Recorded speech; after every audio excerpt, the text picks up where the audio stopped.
UN chief calls for making 2024 a year of rebuilding trust, restoring hope. Donald Trump blocked from Maine presidential ballot in 2024. Customer information need to be verified before trading gold. Hello, so good to see you again in today's news. Here we go, the first at live the show. The United Nations Secretary General Antonio Guterres has issued a video message that calls for making 2024 a year of rebuilding trust and restoring hope. So, ladies and gentlemen of the media, the UN head said that the year 2023 has been a year of enormous suffering when conflicts have killed tens of thousands of civilians, wars have been increasing in number and severity, millions of people have had to leave their homes, face hunger and disease, while our planet is in danger, Earth's temperature is rising to record levels and climate change is becoming more and more serious.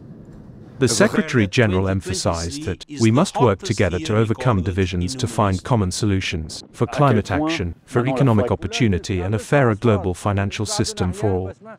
Secretary General Guterres affirmed that the United Nations will continue to rally the world for peace, sustainable development and human rights.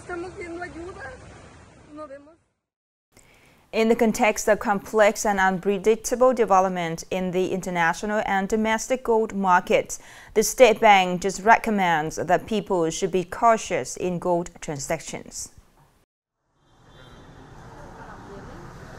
Right after the Prime Minister's telegram, the State Bank has just issued a document requesting credit institutions, foreign bank branches, organizations trading precious metals, gemstones, gold trading and payment intermediaries seriously enhance customer recognition and customer transactions through income and verification of customer information, business activities, money laundering risk level and origin of customer assets.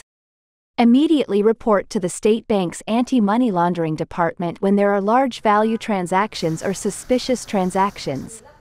Timely report and provide relevant information and documents to competent authorities according to the provisions of law on money laundering prevention and combat.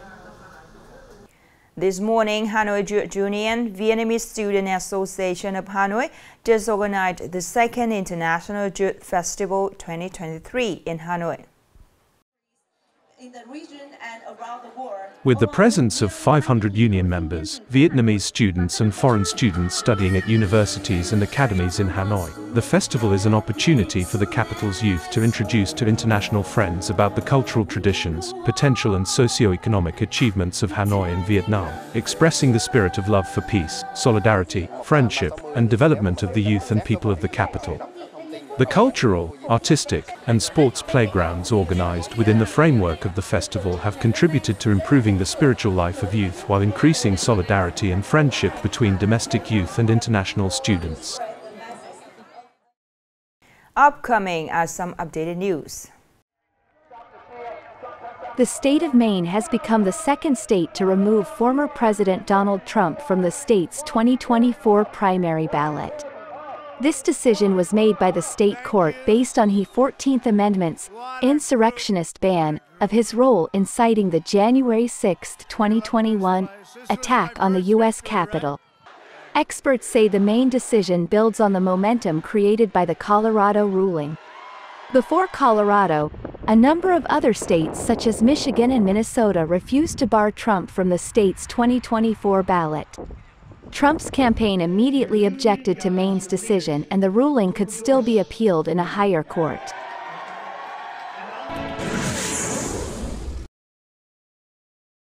According to the latest regulations, from January 1, 2024, citizens can request residence registration agencies throughout the country regardless of their place of residence to confirm their information. Information about residents by requesting directly at the headquarters of the Residence Registration Agency or requesting through the Public Service Portal, via any application or other online public services according to the provisions of law. Confirmation of residence information includes information about current residents, previous residences, length of time living at each residence, form of residence registration, available in the Residence Database, National Population Database. The Residence Registration Agency is responsible for confirming residence information at the request of citizens.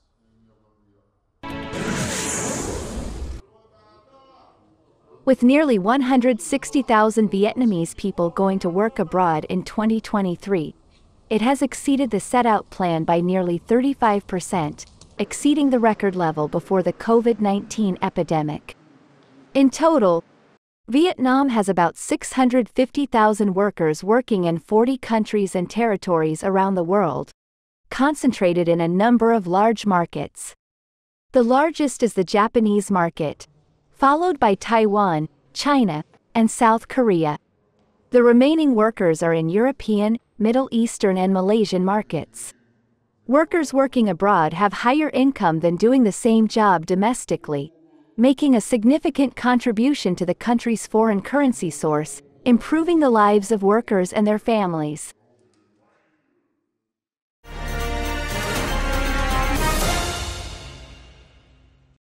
Let's move to today's story. In recent years, with the state's supported policies, many students from ethnic minorities, mountainous and coastal areas, and islands also have had more opportunities to go to school.